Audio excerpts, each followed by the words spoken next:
प्रिय भक्तजनों, आप सभी को जन्माष्टमी की हार्दिक शुभकामनाएं। कृष्ण जन्माष्टमी के पर्व को भगवान श्री कृष्ण के जन्म की उत्सव की खुशी में बड़े ही धूमधाम से मनाया जाता है। यह तो आप सभी जानते ही होंगे कि भगवान श्री कृष्ण का जन्म मथुरा नगरी में भाद्रपद मास की अष्टमी तिथि को हुआ था। इसलिए जन्माष्टमी के त्यौहार पर श्री कृष्ण के जन्म स्थान मथुरा में बहुत दूर दूर से श्रद्धालु श्री कृष्ण भगवान के दर्शन के लिए आते हैं। जन्माष्टमी के पावन पर्व पूरे भारत विश्व भर में बड़े ही हर्षोल्लास से मनाया जाता है। तो आइए अब हम आप सबको सुनाते हैं जन्माष्टमी व्रत कथा। स्कंद पुराण के मुताबिक द्वापर युग की बात है। तब मथुरा में उग्रसेन नाम के एक प्रतापी राजा हुए, लेकिन स्वभाव से सीधे साधे होने के कारण उनके पुत्र कंस ने ही उनका राज्य हड़प लिया और स्वयं मथुरा का राजा बन बैठा। कंस की एक बहन थी जिनका नाम था देवकी। कंस उनसे बहुत प्रेम करता था। देवकी का विवाह वासुदेव से तय हुआ तो विवाह संपन्न होने के बाद कंस स्वयं ही रथ हाँकते हुए बहन को ससुराल छोड़ने के लिए रवाना हुआ।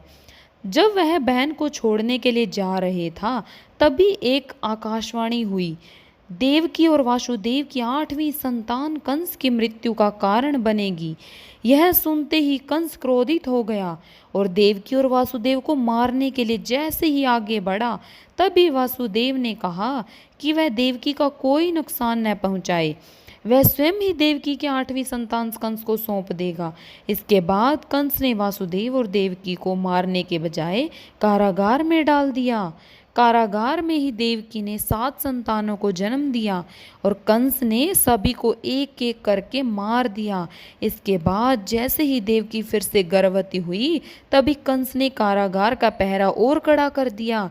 तब भाद्रपद माह के कृष्ण पक्ष की अष्टमी को रोहिणी नक्षत्र में कन्हैया का जन्म हुआ। तभी श्री विष्णु ने वसुदेव को दर्शन देकर कहा कि वे स्वयं ही उनके पुत्र के रूप में जन्मे हैं।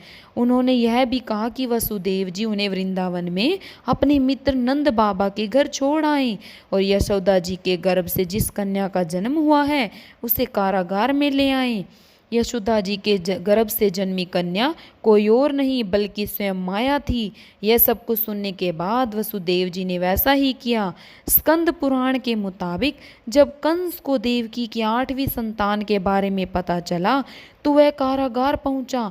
वहां उसने देखा कि 8वीं संतान तो कन्या है, फिर भी वह उसे जमीन पर पटकने ही लगा कि वह माया रूपी कन्या आसमान में पहुंचकर बोली कि रे मूर्ख, मुझे मारने से कुछ नहीं होगा।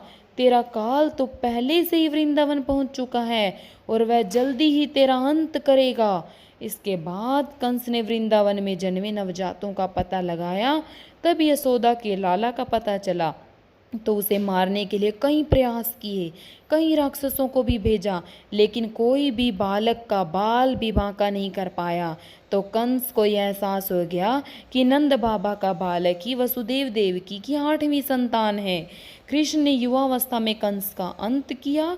इस तरह जो भी यह कथा पढ़ता है या सुनाता है उसके समस्त पापों का नाश होता है। बोलो जय श्री कन्हैया की।